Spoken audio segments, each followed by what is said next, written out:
오늘 우리가 나눌 말씀은 북이스라엘 왕 요람에 관한 내용입니다. 요람의 이름은 여호람으로 더 알려져 있습니다. 그의 아버지는 여러분이 잘 아시는 아합 왕이었습니다. 저주받은 집안의 저주받은 아들이었습니다. 형도 그렇게 죽었습니다. 정신을 바짝 차리지 않으면 그도 어떻게 죽을지 모를 아주 그런 위험한 지경에 있는 그런 인생을 살았던 사람이 바로 이 요람입니다. 그런데 그는 12년간 북이스라엘을 통치하였는데 죄가 많은 인생으로 살았습니다. 그는 부왕 아합이 만든 바알의 주상은 제거하였으나 여로보암이 만든 송아지를 그대로 숭배하며 악을 행하였습니다. 그는 미온적으로 일부 우상만 제거하고 남은 것은 후대까지 두는 회색적인 태도를 보였습니다. 아주 결단하지 못하고 그는 어정쩡하게 그렇게 살았던 것입니다. 결국 그는 비참하게 죽임을 당하였고 그를 끝으로 오므리 왕조가 이제 종말을 고하는 그런 비운의 왕이 되었습니다. 우리는 오늘 그 요람의 죽는 모습을 살펴보려고 합니다. 특별히 그의 인생을 한마디로 말하면 평안과 관계없는 인생, 평안과 관계없는 인생을 살았던 사람입니다. 그러므로 이 시간 말씀의 제목을 평안과 관계없는 인생이라고 잡으며 우리는 평안과 관계없는 인생을 살았던 요람을 통해서 우리는 평안과 관계가 있는 인생을 살아가시는 저와 여러분 되시기를 주님의 이름으로 축원합니다. 첫째, 요람과 함께 있는 자는 평안할 수 없었습니다. 요람과 함께 있는 자는 평안할 수 없습니다. 요람의 귀에 예후와 그의 군대가 달려온다는 소식을 듣게 되었습니다. 그 소식은 요람에게 무척 당황스럽고 불안한 소식이었습니다. 그래서 예후의 태도를 정탐하기 위해서 이제 사자를 보내었습니다. 우리 18절 말씀 우리 한번 같이 읽겠습니다. 시작.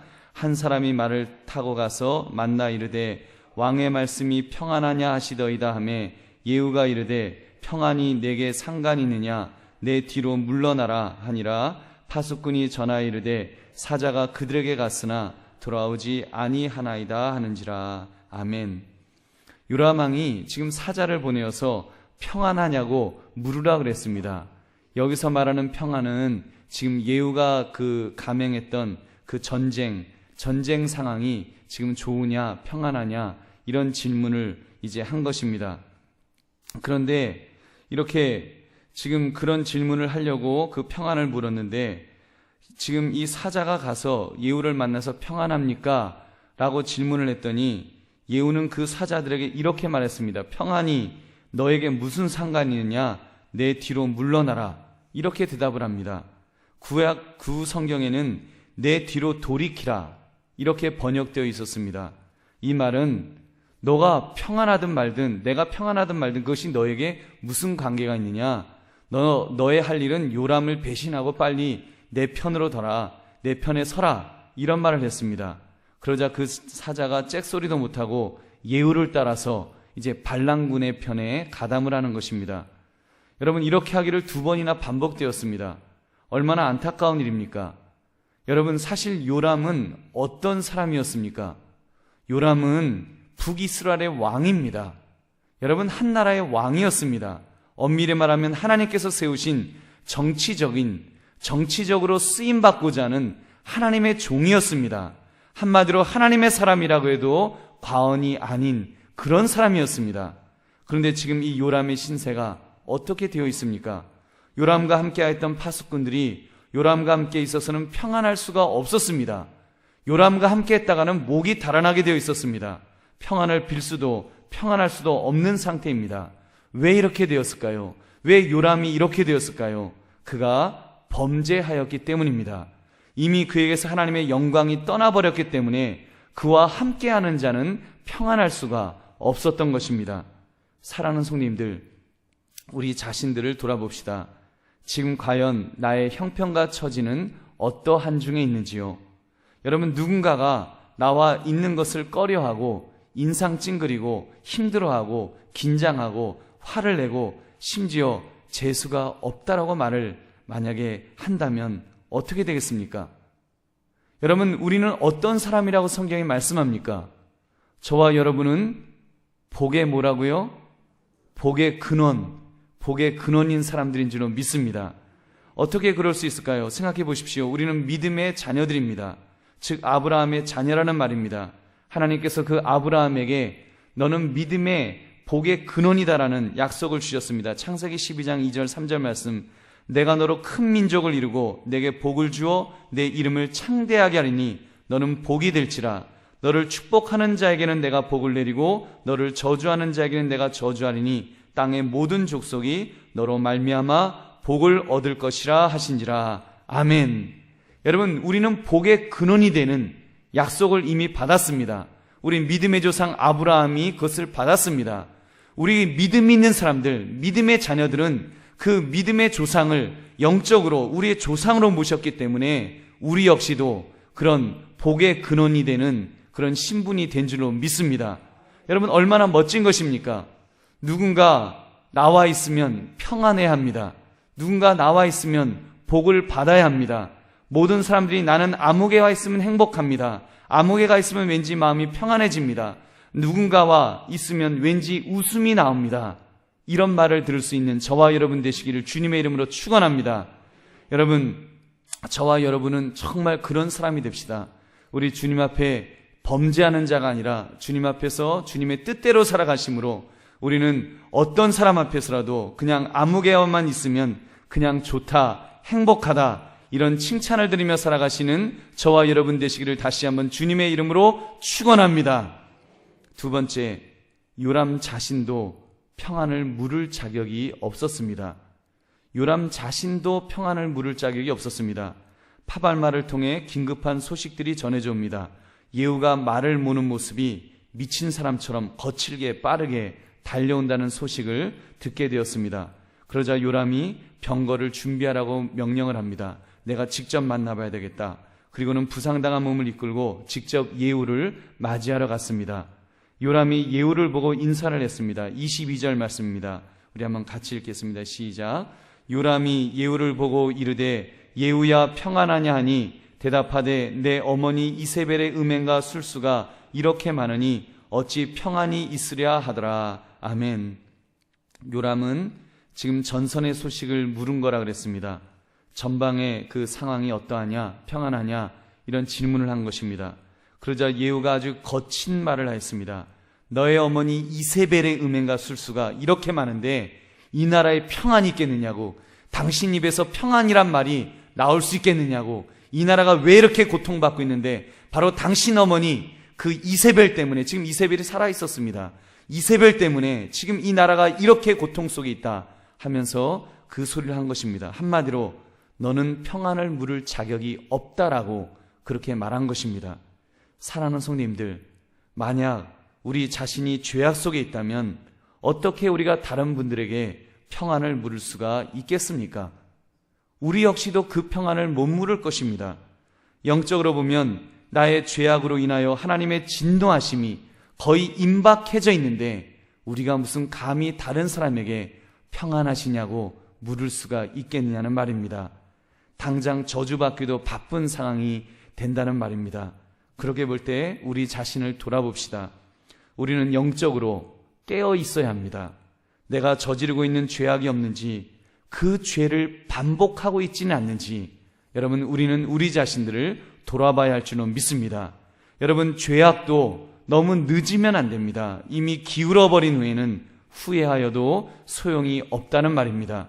그렇게 볼 때 우리 자신을 돌아봅시다. 우리는 늘 평안을 물을 수 있는 자가 됩시다. 다른 사람이 내 입을 보며 나에게 평안을 빌어달라고 부탁을 들을 수 있는 사람, 그런 사람이 될 수 있기를 주님의 이름으로 축원합니다. 저는 그렇게 볼 때 목사가 된 것이 얼마나 행복한지 모릅니다. 모름증이 목사에게 찾아와서 나를 저주해 주세요, 아무개 자빠져도 코가 깨지게 해주세요, 이렇게 부탁하시는 분은 한 분도 안 계시더라고요. 모두 무엇을 부탁하십니까? 축복해 주기를, 복을 빌어 주기를 이렇게 원하십니다. 전에 제가 미국에 있을 때 늘 성도님들로부터 얻어만 먹었습니다.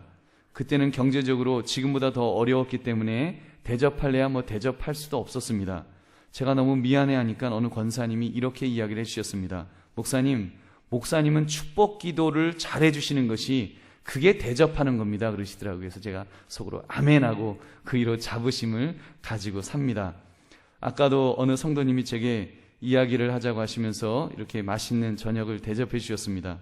제가 지난번에도 얻어먹은 것이 있어서 제가 미리 돈을 준비했다가 냈더니 그 돈을 거두어 주시면서 이렇게 말씀하셨습니다. 목사님, 모처럼 제가 축복받을 기회인데 뺏지 마십시오.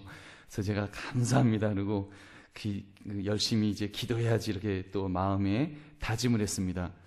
여러분, 얼마나 감사하던지요. 목사는 참 복된 직분, 신분이라고 생각합니다. 늘 축복하는 입장이니 심지어 얻어먹으면서도 축복을 할 수 있으니 얼마나 복된 그런 신분입니까? 사랑하는 성도님들, 저뿐만이 아닙니다. 우리 모든 성도는 왕 같은 제사장이라고 했습니다. 여러분, 저만 목사 이것이 아니라 여러분들도 왕 같은 제사장입니다. 여러분 믿으시면 아멘 합시다. 여러분 왕 같은 제사장이에요. 여러분들도 복을 빌 수가 있습니다. 고통과 괴로움이 있는 분들에게 당신을 축복합니다. 내가 당신을 위하여 기도합니다. 우리가 이렇게 말하면서 권면할 수 있습니다. 여러분, 이것이 보통 복이 아닙니다. 이와 마찬가지로 여러분, 저와 여러분은 늘 그런 축복을 할 수 있는 사람이 됩시다. 우리가 주님 앞에 늘 정결한 처녀처럼 우리가 주님 앞에 깨끗한 모습으로 살아가므로 우리 정말 나보다 어려운 사람, 힘든 사람이 있을 때 그들에게 축복을 빌어줄 수 있는 그런 복된 인생을 살아가시기를 주님의 이름으로 축원합니다. 세 번째, 요람은 가게에 내려오는 저주를 고스란히 받은 자였습니다. 가게, 집안에 내려오는 저주를 고스란히 받았습니다. 요람이 예후가 이제 자기 어머니 이세벨의 음행과 술수가 어쩌고 하는 소리를 듣고 금방 깨달았습니다. 아, 저놈이 반역하는구나. 그래서 그가 아시하여 반역이라 하면서 소리치면서 도망을 갔습니다. 그때 예후가 활을 당겨 요람을 맞췄는데 그 화살이 그의 염통을 꿰뚫고 나오매 그 병거 가운데 엎드러졌다 그랬습니다. 우리 25절 26절 말씀 우리 한번 같이 읽겠습니다. 시작. 예후가 그의 장관 빗가락에 이르되 그 시체를 가져다가 이스라엘 사람 나봇의 밭에 던지라. 너가 기억하려니와 이전에 너와 내가 함께 타고 그의 아버지 아합을 쫓았을 때에 여호와께서 이같이 그의 일을 예언하셨느니라. 여호와께서 말씀하시기를 내가 어제 나봇의 피와 그의 아들들의 피를 분명히 보았노라. 여호와께서 또 말씀하시기를 이 토지에서 내게 갚으리라 하셨으니 그런즉 여호와의 말씀대로 그의 시체를 가져다가 이 밭에 던질지니라 하는지라. 아멘. 이렇게 해서 요람의 시체는 이스라엘 사람 나봇의 밭에 던져졌습니다. 여러분, 이것은 이미 아합의 때에 예언이 되어 있었던 그런 말씀입니다. 선지자 엘리야가 아합 왕에게 당신이 그렇게 그 나봇의 밭을 그렇게 빼앗았기 때문에 하나님의 저주가 당신에게 임할 것이다. 당신도 거기에서 죽어서 개들이 그 피를 핥으리라고 예언을 했습니다. 그랬더니요, 약사빠른 아합이 그 나름대로 하나님 앞에서 막 이렇게 악한 왕이었지만 그렇게 죽긴 싫어서 막 그걸 회개했습니다. 하나님이 얼마나 참 좋으신 하나님인가 하면 그래? 그러면 알았어. 너 때는 그러면 그 저주가 임하지 않게 하겠다. 그러면서 아들에게 아들대 이루리라고 예언하셨습니다. 바로 그 아합의 아들이 요람입니다. 요람이 지금 그 저주를 고스란히 다 받았던 것입니다. 사랑하는 성도님들, 이 요람을 볼 때 얼마나 불쌍하고 얼마나 안타깝습니까? 요람은 이미 그의 비참한 죽음이 예언되었던 인생을 살았습니다. 모르긴 몰라도 요람은 그 예언을 알고 있었을 것입니다. 그런데도 그는 철저하게 하나님 앞에 돌아오지 않는 불신앙의 모습을 보였다는 것입니다. 그는 어정쩡하게 신앙생활을 했다는 것입니다. 자기에게 내려오고 있는 가계 저주를 끊어야 되는데 끊지 못하고 어정쩡하게 그냥 대충 살면 되겠지, 대충 살다가 이렇게 비참한 최후를 맞이해야 했던 것입니다. 사랑하는 성도님들, 가계에 흐르는 저주, 여러분 그 당사자의 죄도 없이 그냥 내려오는 것은 아닙니다. 당사자 자신이 그에 걸맞는 죄를 짓기 때문에 임합니다. 그리고 신약의 하나님의 백성들에게는 이 가계의 저주가 더 이상 효력을 발휘하지 못합니다. 왜요? 예수님을 믿는 순간 예수의 십자가 보혈이 그 저주를 끊었기 때문인 줄로 믿습니다. 갈라디아서 3장 13절 14절 말씀, 그리스도께서 우리를 위하여 저주를 받은 바 되사 율법의 저주에서 우리를 속량하셨으니, 우리를 속량하셨다 그랬습니다. 속량하셨으니 기록된 바 나무에 달린 자마다 저주 아래 있는 자라 하였습니다. 이는 그리스도 예수 안에서 아브라함의 복이 이방인에게 미치게 하고 또 우리로 하여금 믿음으로 말미암아 성령의 약속을 받게 하려 함이라. 아멘. 여러분, 더 이상 그 저주 속에 끌려다니지 않는 줄로 믿습니다. 그러므로 예수님을 나의 구원자로 모신 자는 가게에 흐르는 저주를 끊게 되는 줄로 믿습니다. 그러므로 우리는 그 가게의 저주에 눌려 살 필요가 없습니다. 담대하게 예수의 이름 건세로 그것을 물리칩시다. 목소리를 높여서 선포합시다. 여러분, 여러분의 가정에 혹시 좀 뭔가 좀 낌새가 이상하다, 뭔가 좀 이상한 뭐가 있다 라고 생각이 드시면 목소리를 높여 선포하십시오. 저주야, 너는 예수님께서 십자가에서 승리하실 때 이미 너는 졌다. 나사를 예수의 이름으로 명하노니 물러갈지어다, 물러갈지어다 하고 여러분 쫓아내십시오. 선포하면 그 저주의 고리가 사슬이 끊어질 줄로 믿습니다. 여러분, 그런 것들이 우리를 삼킬 수가 없습니다. 구원은 여호와께 있사오니 주의 복을 주의 백성에게 내리소서. 구원은 하나님에게 따랐습니다. 하나님께서 우리를 구원하시고 우리를 붙들어 주시는 줄로 믿습니다. 말씀을 맺습니다. 요람은 평안과 관계없는 인생을 살았다 그랬습니다. 그는 그의 아버지 아합이 받았던 저주를 고스란히 받았습니다. 신앙생활 하는데 어정쩡하게 하다가, 제대로 결단하지 못하고 어정쩡하게 하다가 비참하게 죽임을 당하였던 것입니다. 여러분, 우리는 요람과 정반대되는 인생을 살아갈 수 있기를 바랍니다. 여러분, 얼마든지 가능합니다. 믿으십니까? 얼마든지 가능합니다. 무엇 때문에 가능합니까? 예수 그리스도 때문에 가능한 줄로 믿습니다. 예수 그리스도께서 십자가 위에서 그 모든 저주를 끊으셨기 때문에 여러분 가능한 줄로 믿습니다. 여러분, 우리는 이제 죄악의 저주를 끊어버리셔서 이제는 축복의 라인만 연결되어 있는 줄로 믿습니다. 축복의 라인이 연결되어 있는 거예요. 우리가 예수님을 모시고 사는 자들에게는 축복의 라인이 연결되어 있기 때문에 우리는 다른 사람들에게 축복을 빌 수 있습니다. 우리는 평안하냐고 물어볼 수 있습니다. 여러분, 인생의 구원자 되시는 예수 그리스도를 붙드심으로 우리는 늘 평안을 빌고 축복을 비는 그런 축복의 통로가 되는 그런 인생을 살아가시는 저와 여러분 되시기를 주님의 이름으로 축원합니다. 우리 함께 기도하겠습니다. 오늘 말씀